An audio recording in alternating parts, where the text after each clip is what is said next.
I wish someone told me this sooner, but going out with a rich guy isn't all what it seems. You're not going to be wined and dined and spoiled. You're going to get trauma that will follow you for the rest of your life.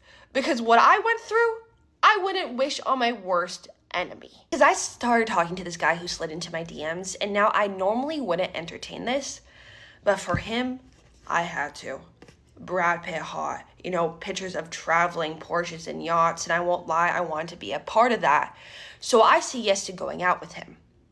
But that was my downfall. The day of, I'm waiting for him to pick me up with butterflies on my stomach because he's taking me to the French Laundry, the expensive ass French restaurant in LA, okay? And I just knew this was gonna be a good date because he picks me up right on time in his black Lamborghini Urus. But I couldn't have been more wrong. As soon as I get into that car, I notice a very peculiar items around, okay? A baby seat, few lip glosses, even a little glossy perfume. I go, Eric, is this your car? Right, he takes a second. He's like looking around to see what I was looking at. He goes, oh my gosh, no. This is my sister's car. My Porsche was just in the shop, so I had to take this little beater one. Don't worry about it.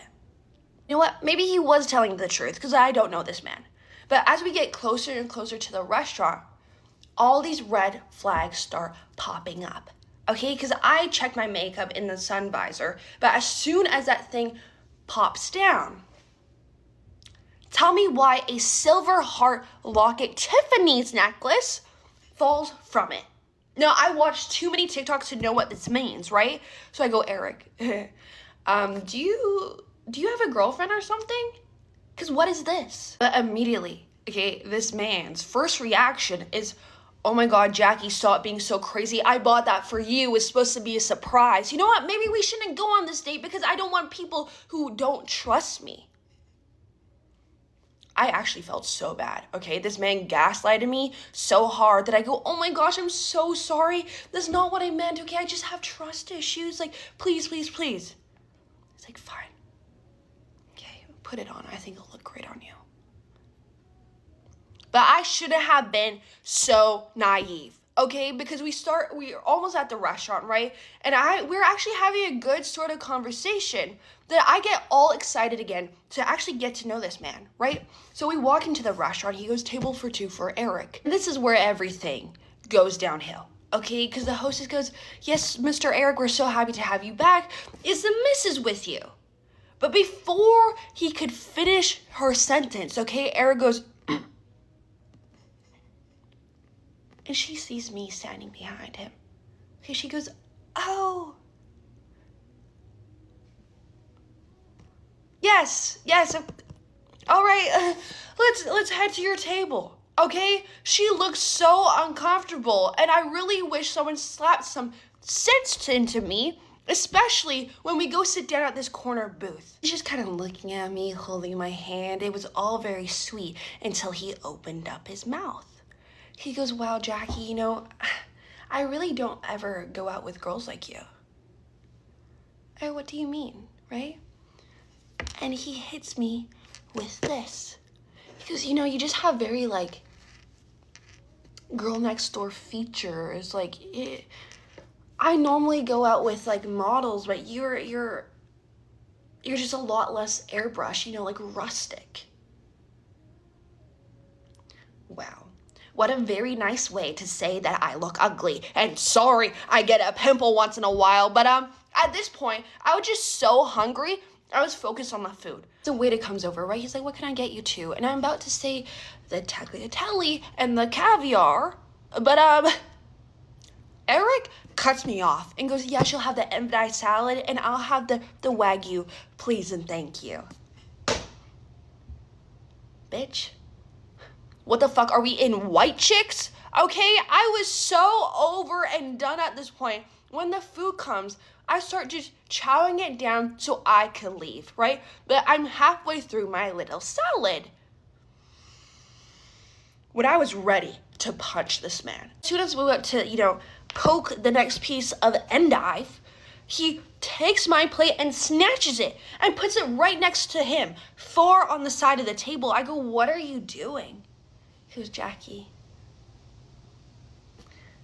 remember what I said before? I'm used to models, and you're already kind of bordering the line where, like, I don't think I would be able to go out with you if you don't watch your figure. I was done. Okay? I start calling over the waiter because I want to get the hell out of here when Eric takes everything a step further, okay? Because he's done his food at this point. The waiter's taking long as fuck, and he starts touching me everywhere. Shoulder caressing, arm caressing, up the leg, and even up my dress just a little bit too far, okay? I am low-key frozen because I felt so uncomfortable, and Eric just has to add on. As he's moving his hands closer and closer to my titties, he's going, since I'm gonna pay for this meal, I bought you that necklace, how are you gonna pay me back? I'm about to, take that shit off and give it back to him. He goes, nah. I want you to show me how much you appreciate me when I bring you back to my place. You get what I'm saying? I literally couldn't escape, okay? Because since we were in the corner booth, there was a giant-ass plant next to me, and Eric on the other side. I'm just sitting there frozen, hoping someone could save me. And I really thought my guardian angel did. When I see this beautiful blonde woman walking right up to our table holding a baby. But, she wasn't coming there to save me. She's like, Eric, what the fuck? Holds up her phone and we see our Instagram DM screenshotted. He goes, Amy, why do you have to do this in front of everyone and the baby? Okay? I'm like, who's this? She's like, I'm his wife, and give me my necklace. Snatches that Tiffany locket off my neck and starts berating him in front of everyone, okay? But I take this opportunity, right, to slide out on the table and get the hell out of there. But as I'm waiting for the hostess to grab my jacket, she tells me something I wish I knew sooner. She goes, I'm so sorry for that guy. He brings a new girl here every week. You're not the first one. Oh, really? She goes, yeah. It just always makes me grateful for the boyfriend that I have. I go, where did you meet your boyfriend? Because I've been getting no luck. She goes, no one believes me when they say this, but it's because of a dating app. And it's not like all the other ones out there. It's called Coffee Meets Bagel. I go, really? She goes, yeah. All these guys on here are actually ready for long-term relationships, so you don't have to deal with that bullshit. I went home so fast, downloaded that Coffee Meets Bagel app, and I was shocked beyond belief. Because not only were these guys hot as hell, but she wasn't wrong. They were actually ready to commit to you and not to 5 other girls at the same time.